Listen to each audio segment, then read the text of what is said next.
pemirsa, kembali lagi di program talk show masih dengan dua narasumber kita, yaitu Bapak T. Irwan Johan dan juga Bapak Dedi Muhammad Roza dari Kepala Bidang Energi dan Ketenaga Listrikan ESDM Aceh. Dan kita hari ini membahas mengenai pengelolaan sumber energi Aceh yang tadi sudah di segmen 1 kita membahas mengenai energi terbarukan. Seperti apa potensinya di Aceh dengan yang kita sudah bahas tadi dengan potensi alam yang sangat kaya ini. Tapi bicara mengenai energi terbarukan ya Pak, mungkin bagi masyarakat sangat dekat, tapi mungkin belum spesifik memahami, oh ini sebenarnya energi terbarukan yang sangat dekat dengan kita. Mungkin bisa dijelaskan Pak Dedi. Baik, jadi energi baru terbarukan inilah energi yang berkesinambungan, alam yang memberikannya, ya berarti Allah Subhanahu wa Ta'ala yang memberikannya melalui alam. Seperti air itu mengalir dari hulu ke hilir. Kita manfaatkan air itu untuk bisa mendorong turbin. Mendorong turbin, otomatis dia ada dinamo di sana dan keluarlah tenaga listrik. Begitu juga panas bumi. Panas bumi, uapnya tersebut yang menyembur ke atas permukaan bumi, itu kita kasih bilah-bilah untuk bisa berputar. Baik. Berputar, otomatis kita sampaikan untuk memutar dinamo listrik. Nah, listrik ini bermega-megawatt akan keluar dari yang dihasilkan oleh perut bumi ini.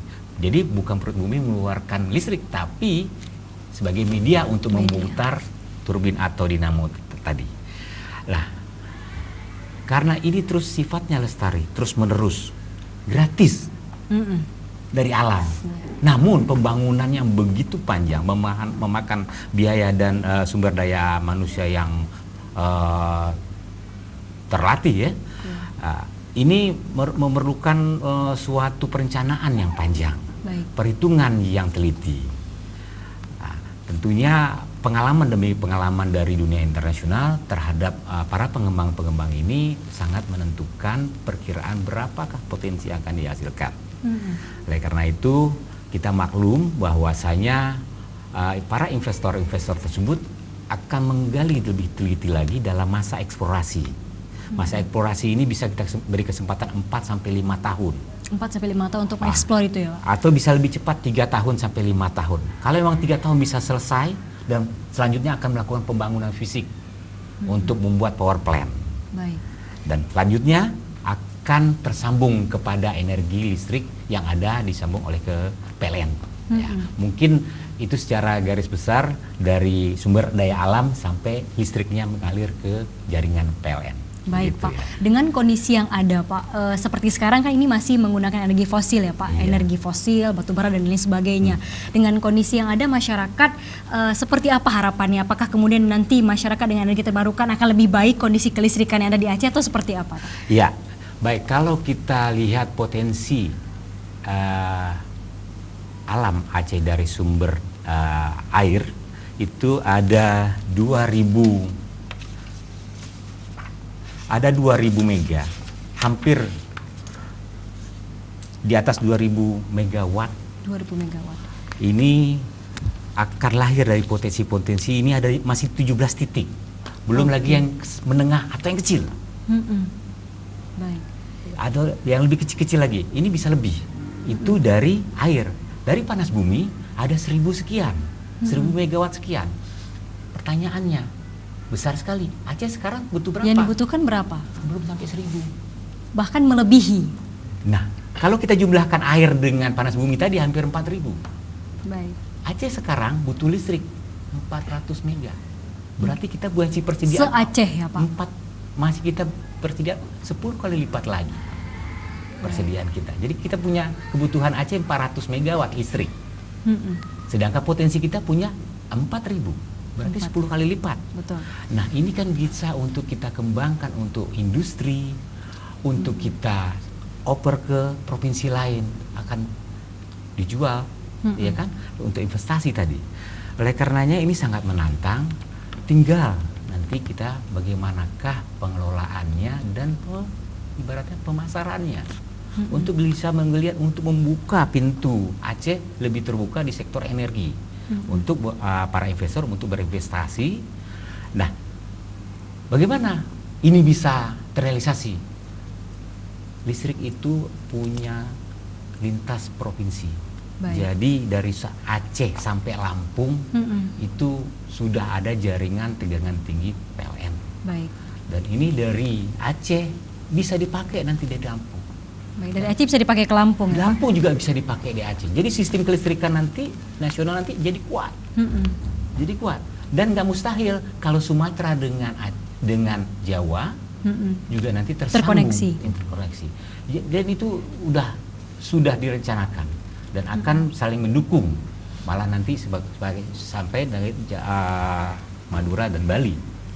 Baik. Jadi sistem jaringan interkoneksi PLN ini bukan sifatnya lokal, tapi nasional dan kemungkinan Sumatera, Jawa, Bali, Madura itu akan terkoneksi secara terintegrasi. Bahkan melebihi ya Pak dari yang kita butuhkan tadi ya, dengan yang energi terbarukan.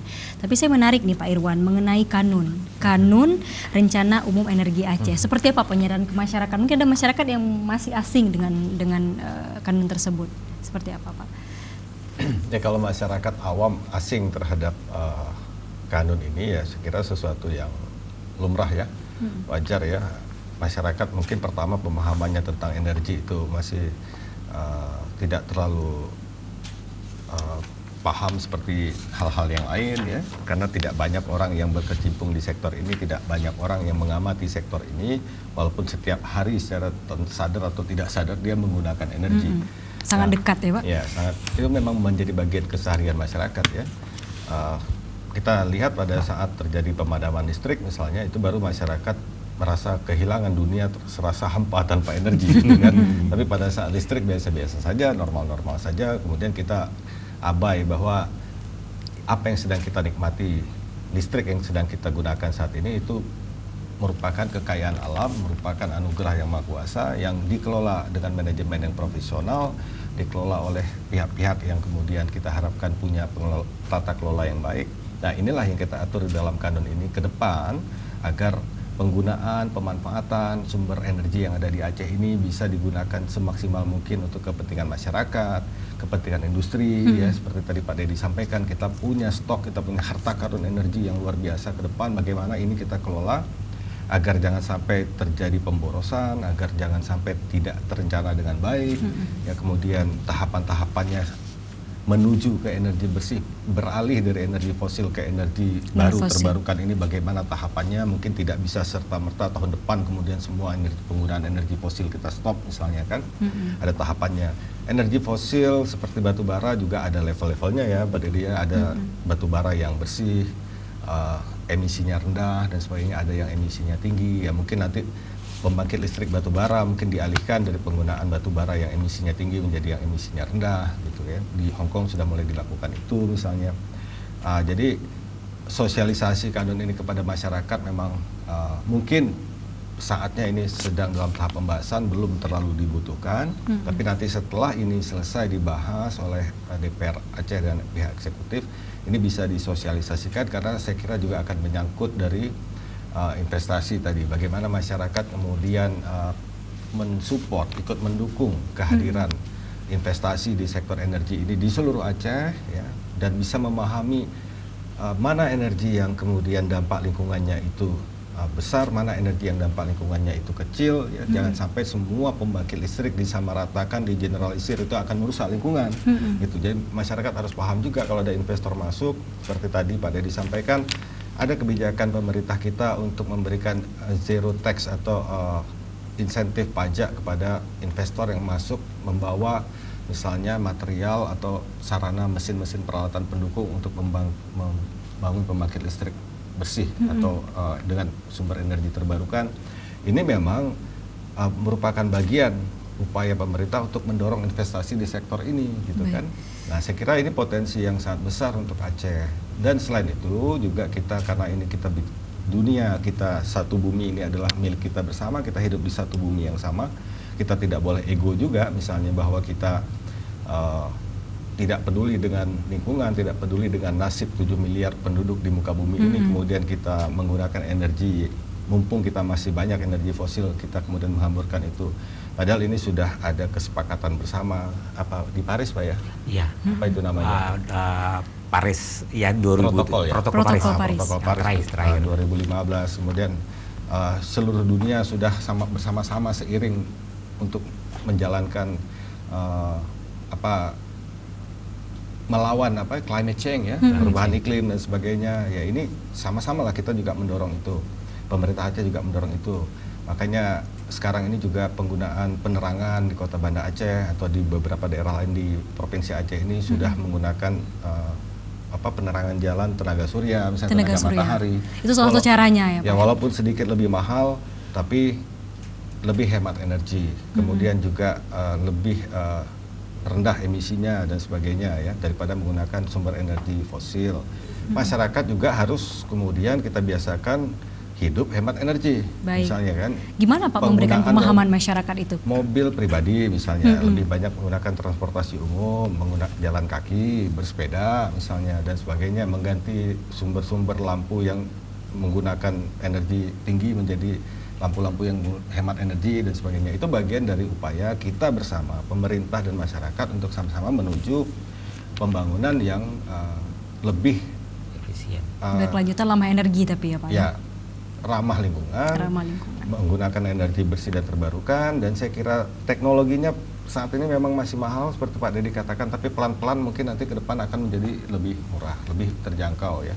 Dan kita punya hutan juga yang luar biasa, ada hutan energi, dan di hutan itu atau energi biomasa ya. Biomasa itu juga bisa digunakan untuk sumber energi dan sebagainya. Jadi masyarakat pun sekarang bisa melakukan pembangkit kecil ya, pembangkit listrik kecil. Misalnya tidak hanya harus dijual ke PLN misalnya, tapi untuk komunitas, untuk satu desa tertentu dan sebagainya sudah bisa membangun pembangkit listrik sendiri.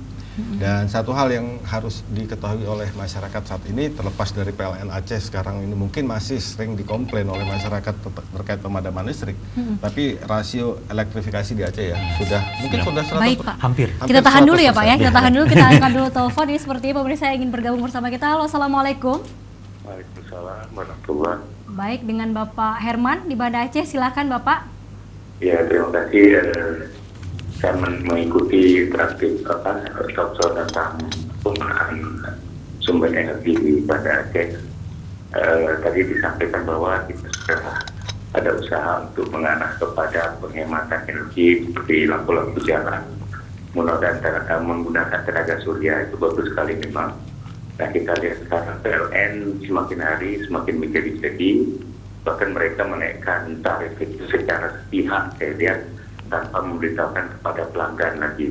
Mungkin ini juga kebijakan dari pusat juga, PLN nasional. Nah, kami menyarankan di sini sebagai warga masyarakat itu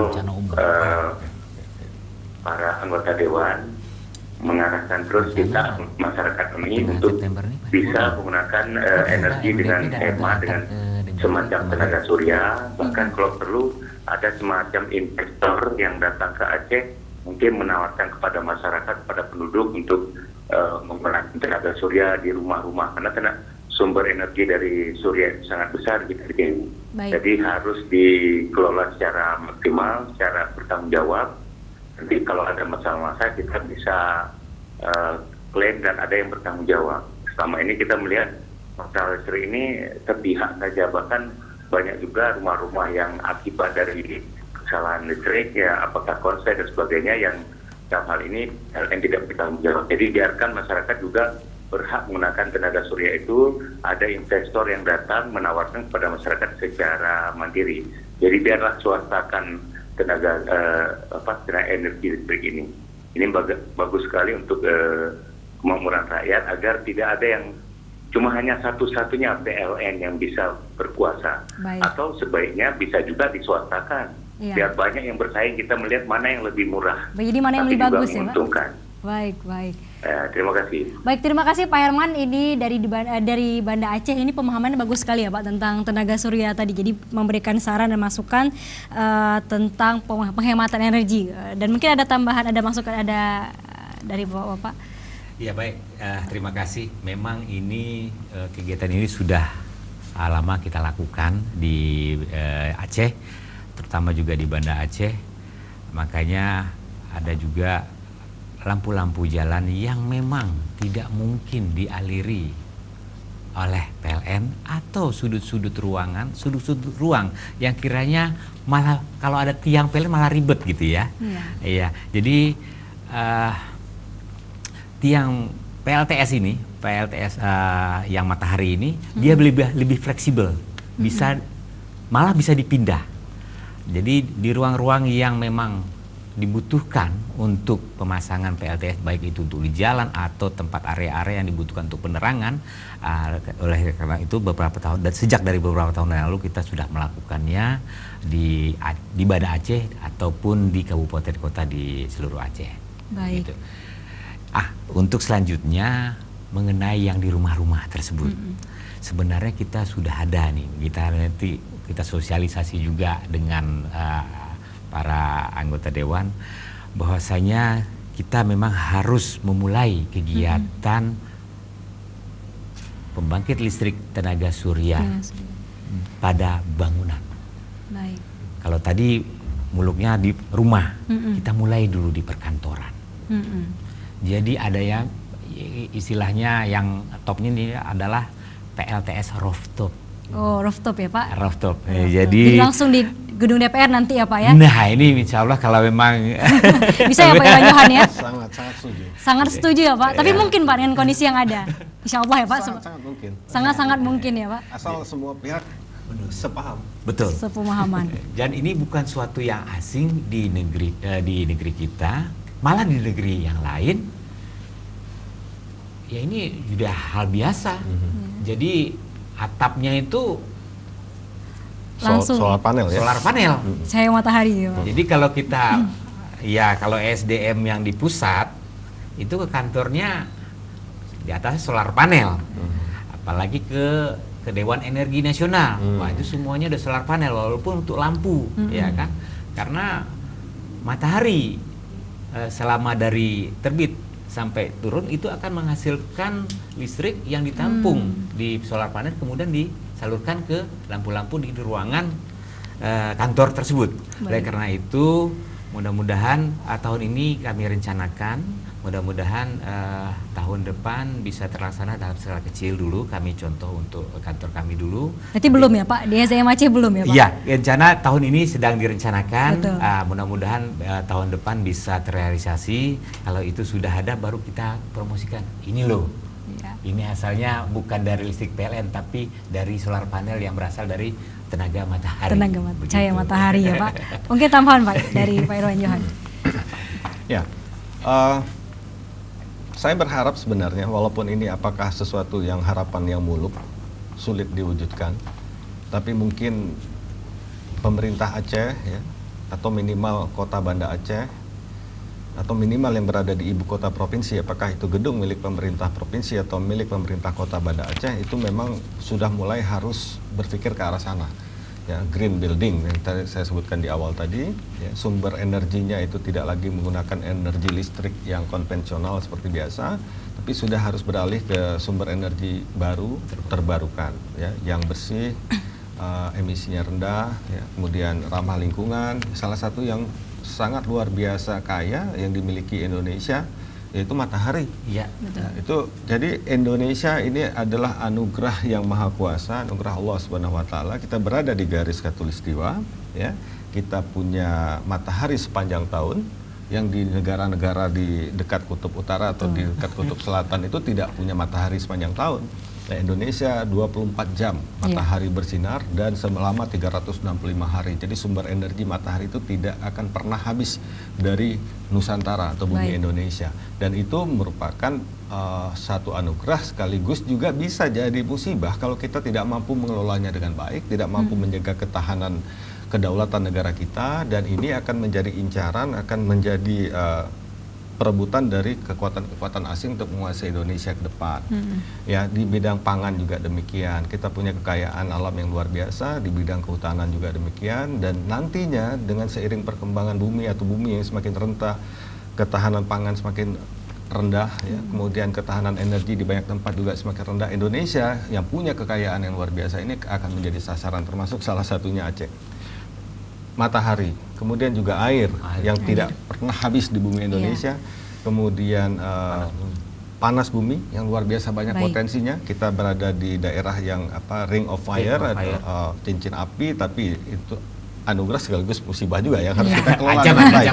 Kalau dengan baik ya Pak. Nah, jadi pelan-pelan memang harus sudah mengarah ke sana. Kantor DPR Aceh mungkin hanya ada sebagian kecil anggota DPRA yang sudah mulai memahami ini, peduli soal ini, dan kemudian punya pemikiran ke arah itu.